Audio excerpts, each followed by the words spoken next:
Subscribe कीजिए कुंडलनी जागरण को और प्रेस कीजिए बेल आइकन को, जिससे कि आपको मिल सके हमारी लेटेस्ट वीडियो सबसे पहले। ये प्रेम के नाटक ये तभी हो सकते हैं जब आपस में सद्भावना हो, जो चूल जिसको कहते हैं हम लोग, ये सूक्ष्मता, ये मृदुता, ये नाजुक नाजुक तरीके से आपस में प्रेम जताना, ये सब तभी हो सकता है जब आपके अंदर हृदय की भावना है। ये हृदय से कार्य हो सकता है, बुद्धि से नहीं हो सकता।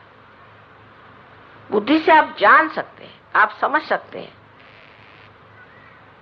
कि हाँ आपने इसे प्राप्त किया है, लेकिन इसकी क्या खूबी है, इसका क्या मजा है, इसका आनंद कैसे उठाना चाहिए,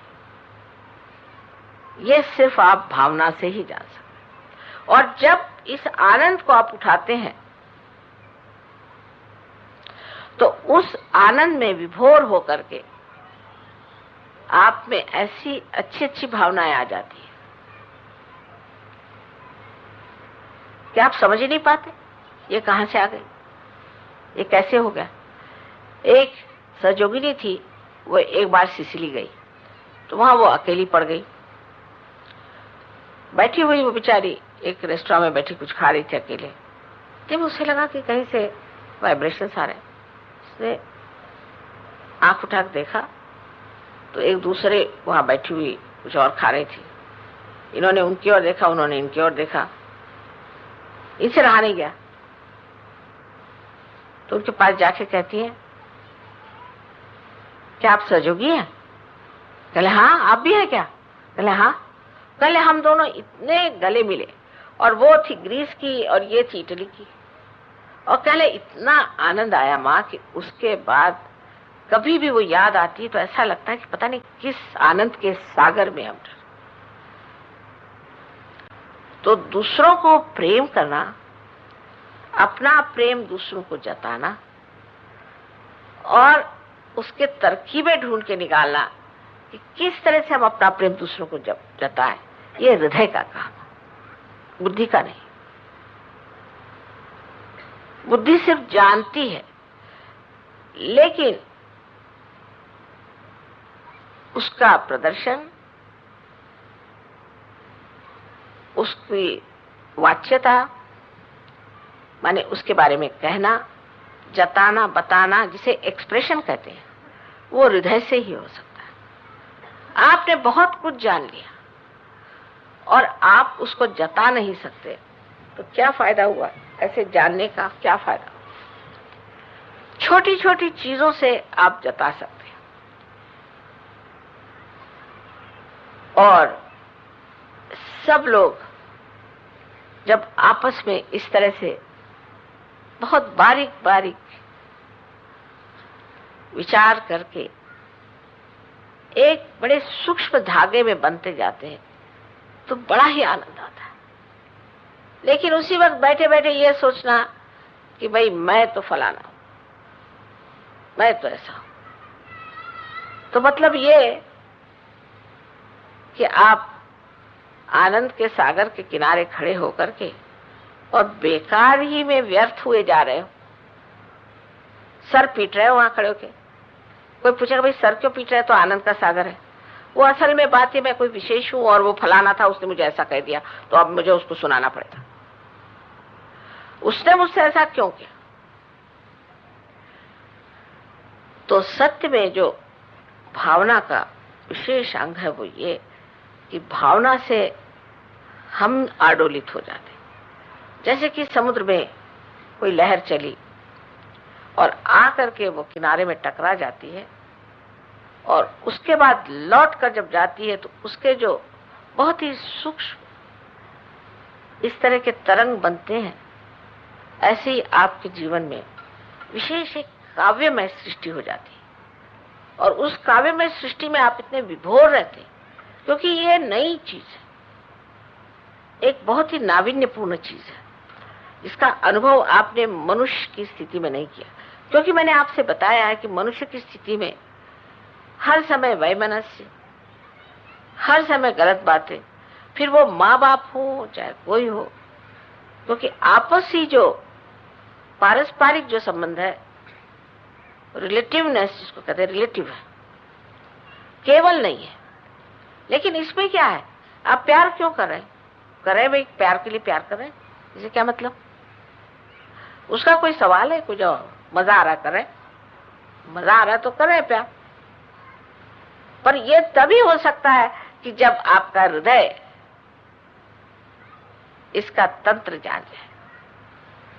अभी तक तो जब तक हम लोग पार नहीं होते तो हमारे अंदर शुद्रता, इतनी शुद्रता और इस कदर वैमनस्य, इतनी गंदगी रहती है, वो एकदम प्रकाश में आते ही छूटनी चाहिए, लेकिन किसी किसी में नहीं छूटती। उसको छोड़ना चाहिए। जब हृदय आपका स्वच्छ हो जाएगा, जैसे अभी डॉक्टर साहब ने शब्द किया कि मैं हृदय से माता जी का, श्री माता जी का स्वागत करता हूँ, हृदय कहते ही मेरे आंखों में आंसू आ गए। इतनी ऊंची चीज परमात्मा ने आपको दी है हृदय, और आत्मा का वास भी हृदय में ही है। हालांकि उनका पीठ आप जानते हैं यहाँ पर है, पर उनका हृदय में है।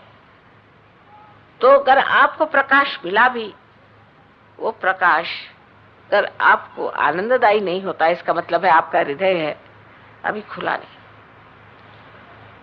अभी आपने जाना नहीं। किसी भी आदमी के प्रति आपकी भावना ठीक ना हो तो उसे ठीक कर लेना चाहिए। आखिर क्यों, किस वजह से हूं मैं? क्यों मैं ये सोचता हूं? किसी ने कोई बात कह दी तो आपने बुरा मान लिया। आप किसी के घर गए, उनका साहब आप बैठ जाइए कुर्सी पर, अब वो कुर्सी शायद हो कि इतनी अच्छी ना हो, आप बुरा मान गए। बुरा मानना जो है ये सहयोगियों का लक्षण नहीं। सहयोगियों को तो किसी भी चीज का बुरा नहीं मानना चाहिए, क्योंकि आप बुरे हैं ही नहीं। आप बुरा कैसे मान सकते हैं? आप जानेंगे कैसे क्या चीज बुरी अच्छी। और आपको अपने आत्मा का जो आराम है उसको जानना चाहिए, क्योंकि आत्मा का हृदय में वास है, और आत्मा को किस चीज से आराम हो वो जान लेना चाहिए। ये बात मैं इसलिए कह रही हूँ कि अब तो बहुत दिल्ली वालों ने इतनी प्रगति कर ली है सहयोग में कि अब लोग घबराते नहीं। लेकिन पहले तो सोचते थे कि ये मोहम्मद गजनी आ रहे हैं गणपतिपुरे में, ऐसे लोग घबराते थे बहुत ज्यादा, क्योंकि आते साथ झगड़ा ये कि ये कमरा मेरा और वो कमरा तेरा। वहां 2 दिन के लिए आप आए। हज में जब जाते तो रास्ते में पड़े रहते लोग। पहले जमाने में जाते थे हिमालय तो क्या हालत उनकी होती थी। अब गणपतिपुरा आने पर इनको 5 स्टार होटल चाहिए। फिर खाने का कुछ इंतजाम ठीक नहीं, उन्होंने खाना अच्छा नहीं बनाया। अरे भाई क्या खराबी हो गई? नहीं, वो लखनऊ में बड़े अच्छे कबाब बनते थे, ये क्या कबाब बन रहे? तो आप ले आते लखनऊ वाले। उस पर झगड़ा, जायका ठीक नहीं। ये क्या बना रखा है इन लोगों ने, किस तरह से जमा रखा है, ये कुछ इनको समझ में नहीं आता। माने हर समय हर एक चीज पे प्रतिक्रिया करना, रिएक्ट करना, जैसे कि हम कोई विशेष है, हमको बड़ा अधिकार है हर एक चीज में। ये क्या लगा रखा है, ये क्या रंग लगा रखा है, ये कैसे बना रखा है।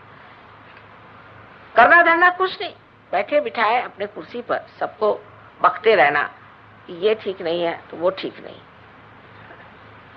और आराम तलबी इतनी कि आप बसेस नहीं तो चल दो, क्या हर्ज है? लगेगा ही नहीं कि आप चलते हैं। अगर आप सहयोगी हैं तो मीलों आप चल जाइए, आपको पता नहीं चले। लेकिन आप सहयोगी तो नहीं है, अभी भी आप साहब हैं, तो साहब चल नहीं सकते, तो बैठ गए किसी के बस में खोपड़ी पे, उसके जाकर के बड़ा ही प्रॉब्लम्स होते थे। अब भी आपको फॉरेनर से सीखना चाहिए। इनके बड़े बड़े मकानात हैं, घर हैं, इनके पास में मोटरें हैं। आप इन लोगों को देखिए कैसे आश्रम में रहते थे, जो लोग हुआ है वो बताएं। लेकिन जब आते हैं यहाँ तो मैंने कहा कि तुम्हारे लग्जरी बस करें। कहले माँ ये काहे को लग्जरी बस, हमको तो वही अच्छी लगती है एसटी। मैंने कहा क्यों? कि बड़ा मजा आता है उसमें, सब लोग हम एक दूसरे पे गिरते हैं, फिर वो खड़खड़ करती है, फिर कहीं फेल हो जाती, फिर सब ढकेलते हैं, बड़ा मजा आता है। और ये तो लग्जरी बस में कुछ मजा ही नहीं आएगा। इसमें कोई घटना ही घटित नहीं होगी, कोई इवेंट्स ही नहीं होंगे, तो हमें क्या मजा है। और वहां है कि बिल्कुल हालत खराब, जैसे ब्रह्मपुरी में है, यहाँ वहां हम भी एक झोपड़ी में रहते हैं, वहां बहुत बुरी हालत में रहते हैं, ऐसे लोगों का कहना, पर मुझे कभी नहीं लगता। तो उन लोगों का कहना यह है कि भाई हमारे लिए आप सबसे बड़ा आराम यही है कि हम बस आप वहां रहें और हमें कुछ याद ही नहीं रहता।